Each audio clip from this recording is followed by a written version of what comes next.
let's go ahead and get now to the end of the show where we have our top 10 draft boards. Now, we each have created our own top 10 boards here for this upcoming draft.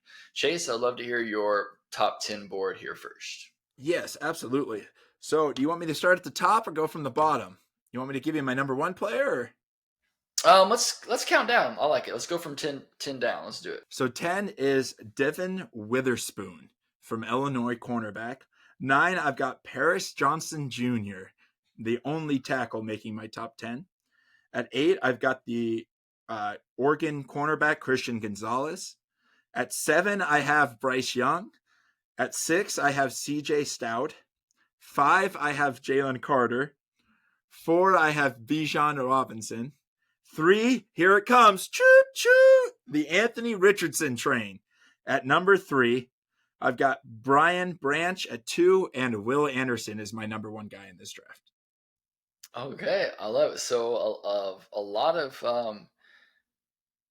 yeah, a lot of different things. So you've got the two corners on there, Devin Witherspoon and Christian Gonzalez, huh? Yeah. I think I'm really high on Christian Gonzalez, and the more I watch Witherspoon, the more I like him. I think he could be considered a blue chip player in this draft, so I had to put him in at 10.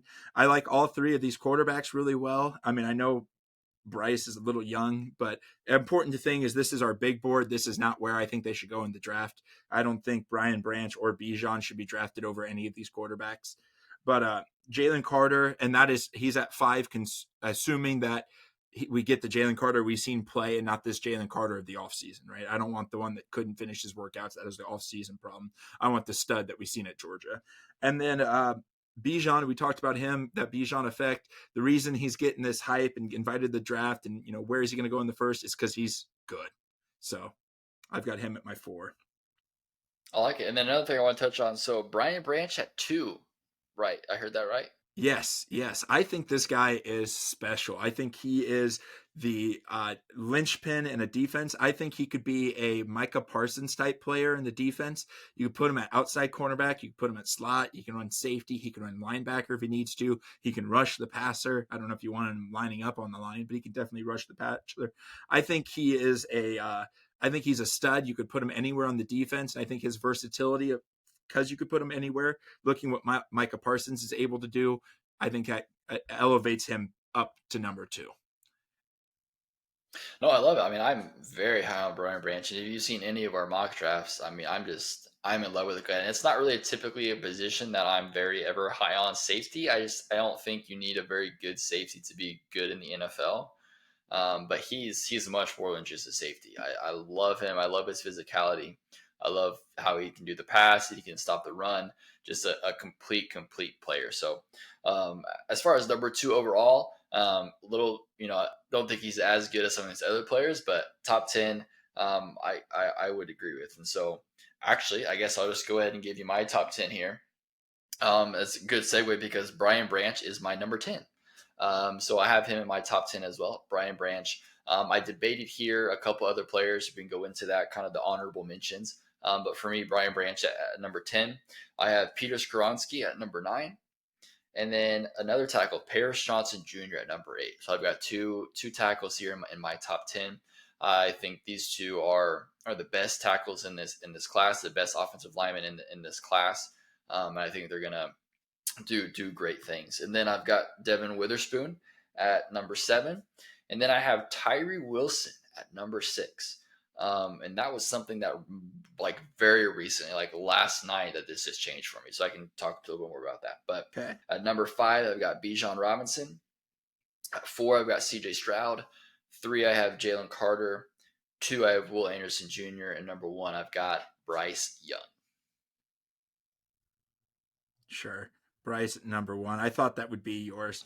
But so we'll get to that. Let's talk about the one that is I didn't even have, honestly, I didn't even have as an honorable mention. We'll talk about Wilson, Tyree Wilson. Yeah, so I mean, honestly, it was something where people were talking about him and his name was showing up. I'm just thinking, like, this guy of some of these other pass rushers here, had a pretty good, combine. But honestly, it was when I watched him on Good Morning Football.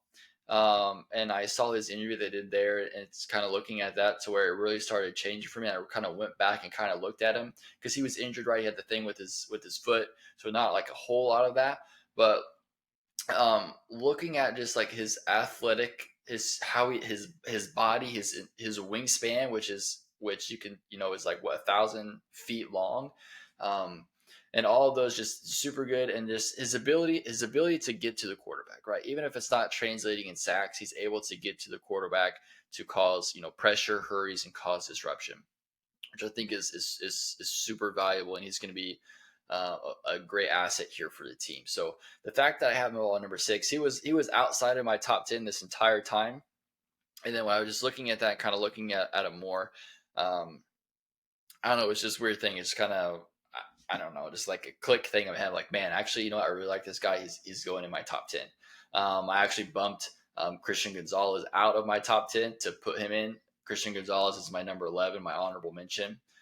Really love him as well. But to move Tyree Wilson into my top 10, I had to take somebody out. And so based on the other people I had in here, Christian Gonzalez was the one that kind of got the boot out there. But that's kind of where the Tyree Wilson thing is coming up. I just think his athleticism, his physical traits, he gets more coaching on there to be able to be successful, get after the quarterback, cause havoc there.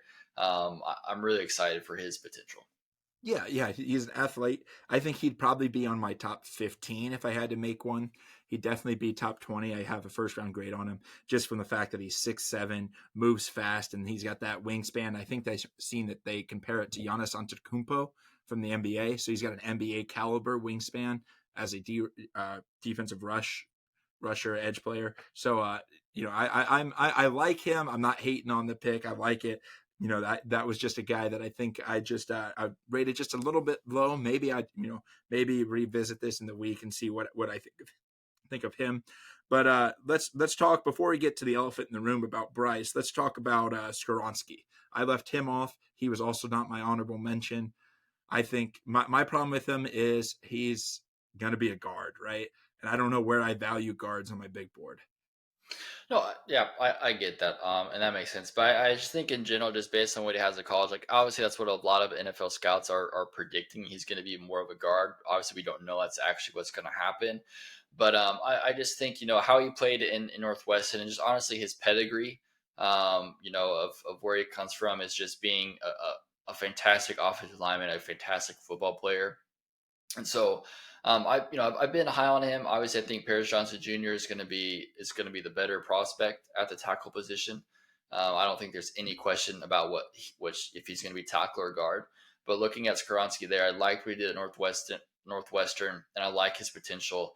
And also just looking at kind of where he comes from and just kind of envisioning that to be in the future. And I think whether it's going to be a tackle or going to be a guard, obviously guards probably aren't valued as big as tackles, and that makes sense. And I understand that, but we don't know for sure. But as of right now, he's a tackle right going into it, so that's why I have him there at 9.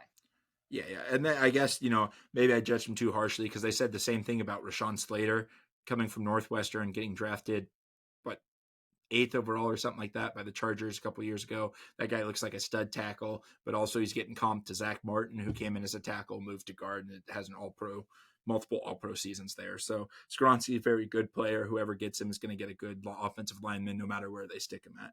All right, now we'll get to the elephant in the room. My number 7 player, your number 1. Walk us through your selection of Bryce Young at number 1.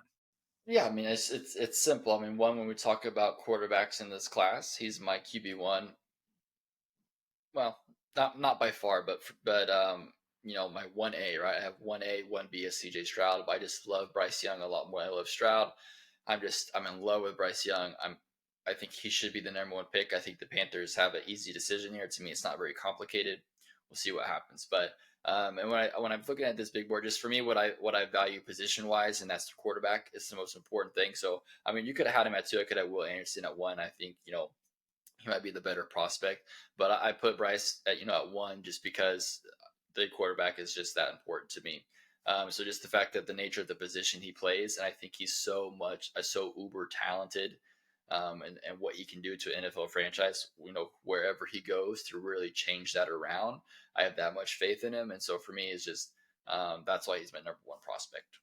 Yeah, yeah, I'm not sad about that. Like I said, my gap between my 1, 2, and 3 quarterback is very, very minute. Any of those three guys, I believe all three of them will be successful in this league.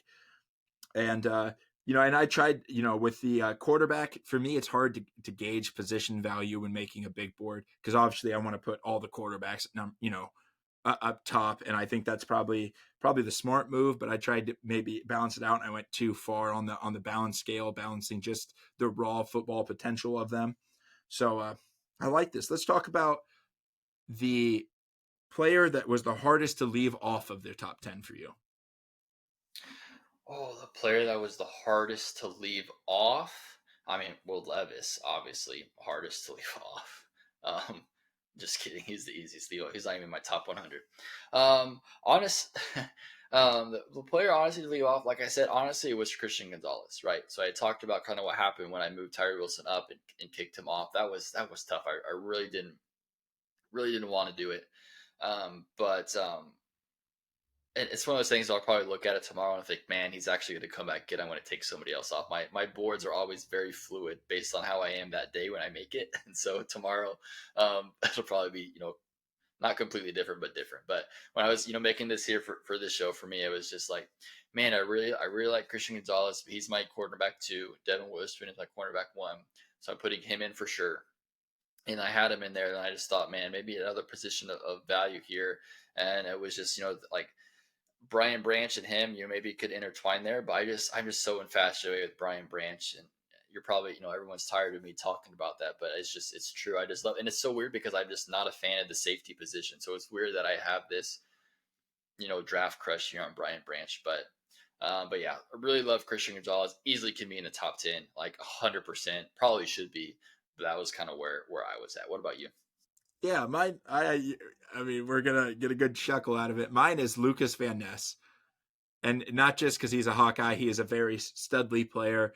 He's got the ability to rush from the edge, ability to rush from the middle. That versatility, we've talked about that a lot. I like versatility a lot. My players. I don't want a player that can only do one thing. Average. I want a player that can do a lot of things and a lot of things great. And the fact that he's a Hawkeye doesn't help at all, but it wasn't enough to get him up on this list. I love Lucas Van Ness a lot. I think I don't know if I would have him top 10, but I think top 15 for sure. So I wouldn't be mad about that.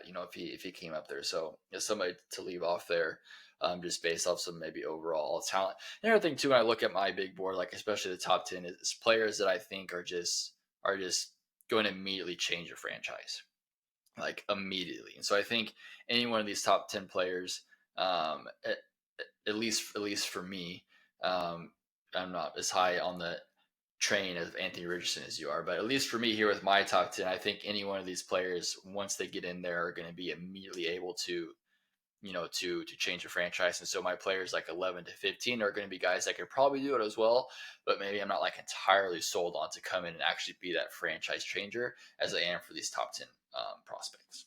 Yeah, no, I agree. I think that's what built my board the most is the fact that players that can come in day one and have rookie of the year impacts, right? I think all of those guys could. Obviously, like the linemen, you're not going to win rookie of the year, but they could have, really good seasons like Anthony Thomas did this year, right? Or Evan, no, Anthony Thomas did his year he was drafted for the Giants. He's not a rookie this year, but I agree with your. When I look down your list, I think all of those players also could be game changers day one. So this is not as bad as draft class as everyone says. It's just really deep in some areas, and then the fun areas like quarterback and wide receiver not so deep in. So I think that's why it's getting a negative condensation, but yeah, I'm happy with both of our top tens. I could very well see a case for both of them. Yeah, so just real quick question here before we wrap up. I'm just curious about where did you have, like, as far as where you have in your overall big board, where are your tight end positions at? Just out of curiosity. Yeah, so man, I'd have to say probably top 50. You would hit a couple, maybe top 30. You might hit one or two, but not probably not very high. And I also don't have a first round grade on any tight end this year. I have a lot of second round grades, and that my grading scale also goes off of what I believe taking. Right, I only have one running back taking a first round grade, and it's a late first from Bijan. So I think you would probably hit Kincaid and Myers in the 35 range, probably around there, but not too high. Especially with so deep of a class, I think that affects my big board as well. But what about you? I like it.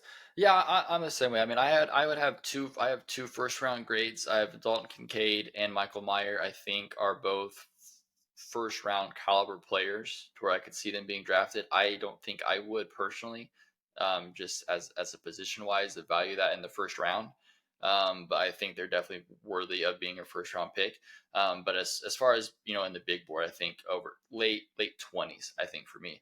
Also, something here I thought interesting. Neither of us, unless I missed something, neither of us have a wide receiver in our top 10 big boards. No, that's true. I wanted to put JSN, but I it didn't get there. Didn't even make the honorable mention. And I kind of fallen back in love with Quentin Johnston from TCU. I liked him during the season, during the off season scouting I did. Originally, it kind of lowered me on him. The more I watched, just here late, it's kind of risen back up. I think I'd probably have both of those guys in my top 15, but not in the top 10.